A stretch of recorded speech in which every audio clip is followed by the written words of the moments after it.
Hey y'all, welcome back to my channel and welcome back to another meal prep / batch cooking video. I make these videos every single week in hopes that it motivates and inspires you guys to want to meal prep for yourself and your family. I will have one brand new recipe in this video. I will leave the link to that in the description box below, but let's get in the kitchen and let's get started. Like every meal prep, I'm going to start out with breakfast. This is for Oscar for his breakfast in the mornings, the days that he works. I'm just going to make like a small breakfast casserole, one that makes about 4 servings so that way he can take it with him to work. But I just fried up that Swaggerty sausage, and then I'm going to use probably around 9 eggs, and then that is the rest of the ingredients that I'm going to put in there. Super simple, super quick, but amazingly delicious. So I just sprayed that is about an 8 by 8 inch pan, sprayed it really well so that way nothing stuck. I did leave a little bit of sausage out for Tyler so that way he could use it for his eggs in the morning when he cooks himself some eggs. And then, like I said, I'm just going to put around 9 eggs into that bowl. And then I like to go in with anywhere between 1/4 to 1/3 cup of heavy whipping cream. That just makes your eggs quite a bit fluffier, to be honest with you.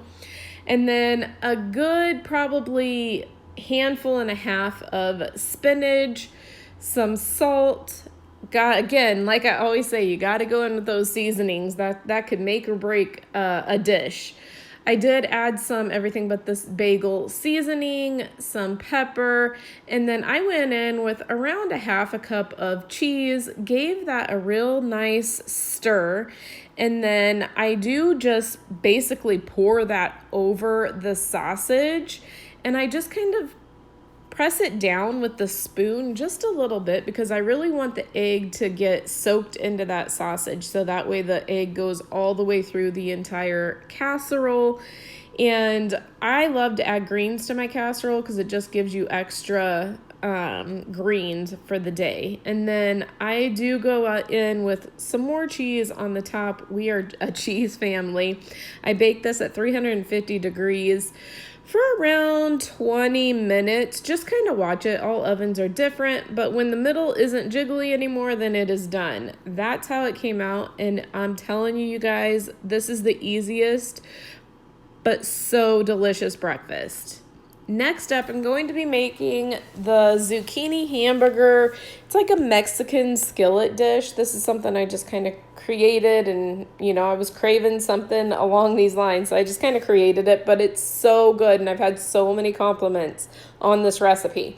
Celine is chopping up the zucchini for me, and then I am going to brown the ground beef in that pan, and then I like to take a saucepan that's a pretty deep saucepan, and then that is just a steamer basket that I have that can go on top.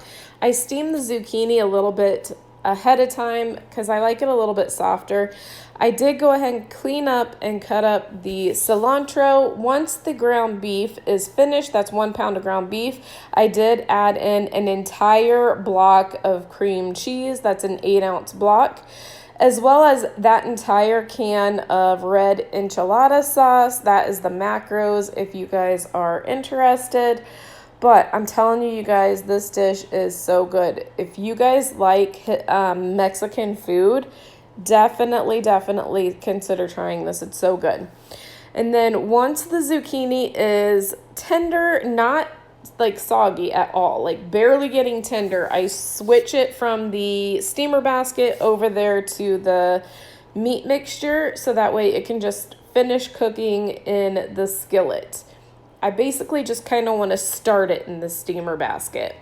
But I just stir that up, add the cilantro, and then I do go in with some seasonings, so some salt. I did add some pepper, and I just stirred all that up, and you really just want to let that simmer for a while so that way all of those flavors just kind of come together.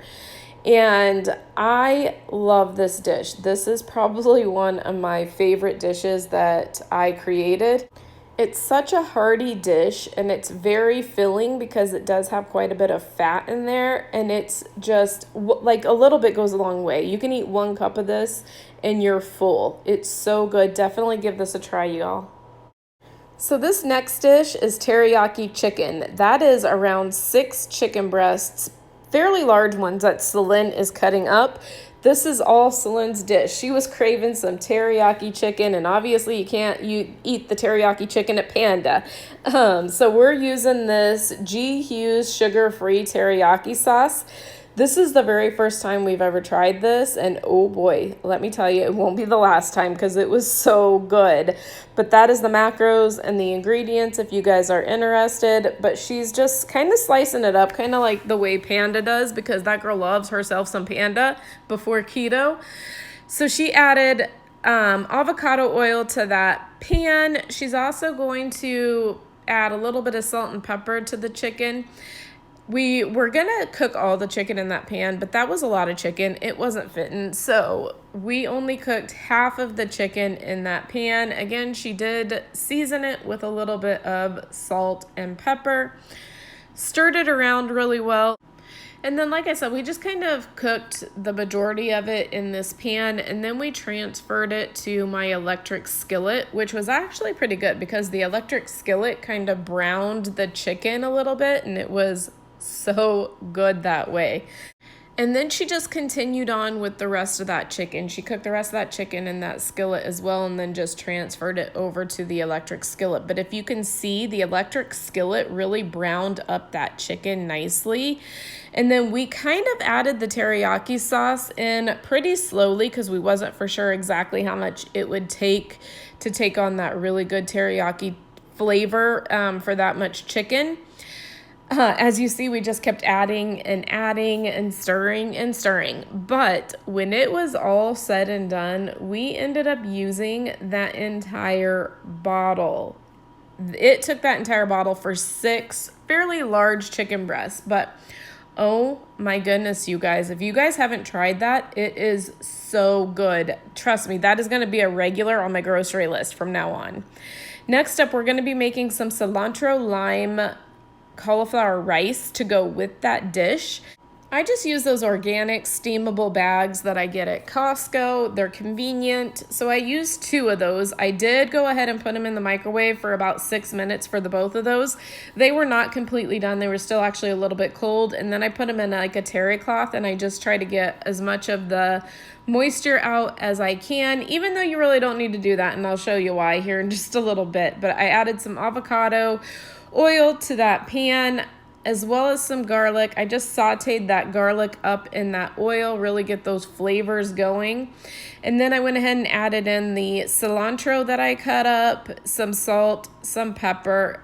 Again, always going in with the seasonings because that's what really gives your food the flavor. I did go ahead and add 2 of the small little limes. I had 3 out. I wasn't for sure how much I was going to want, but I only used 2 of them.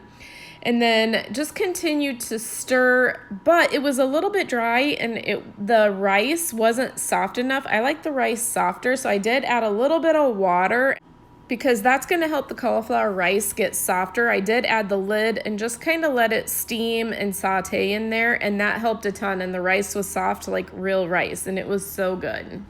Next up, we're trying a brand new recipe, and this is Keto Fudge. I don't know about you guys, but I love me some chocolate. So the first thing that I'm going to do is I'm going to take that unsweetened Baker's chocolate. That's 100% chocolate, and it's 6 ounces. You're going to want to chop it finely. Celine loves to chop, so she decided she was going to do that part. But you just chop it finely so that way when you go to melt it, it melts nicely in the microwave. And then I'm putting 1.5 cups of confectioner's sugar. Use whatever confectioner sugar you like. I get that So Nourished on Amazon, but you could use Swerve, you could use whatever. And then 1 cup of butter, and then the 6 ounces of chocolate that you chopped up finely. We're also going to go in with 6 tablespoons of heavy whipping cream, 2 teaspoons of vanilla, and then we're going to mix that around. And what you're going to want to do is you're going to want to microwave this in 30-second intervals. Once you do that, it took me like several times to finally get it all melted down. But you're gonna line, that's an 8x8 inch pan. I lined it with parchment paper. I just poured the chocolate in there. You're gonna wanna put it in the freezer. It says to freeze for up to an hour. I left mine in way longer than that. Then it was still frozen when we tried to chop it. I recommend just keeping it in the fridge so it's a little bit softer, but oh my goodness, the flavors were on point. You guys have got to try this. So good. This is gonna be perfect for the holidays. I've only tried one other fudge recipe on keto, and so far this one here is where the flavor is at. So that concludes this week's meal prep. I hope you guys enjoyed it. I hope you guys liked the recipes. This was definitely a smaller meal prep. I actually have been doing a little bit smaller of meal preps and only prepping for a few days at a time, and then I do a couple of meal preps during the week just because I only work 3 days a week, so there's no sense in doing this massive meal prep, to be honest with you.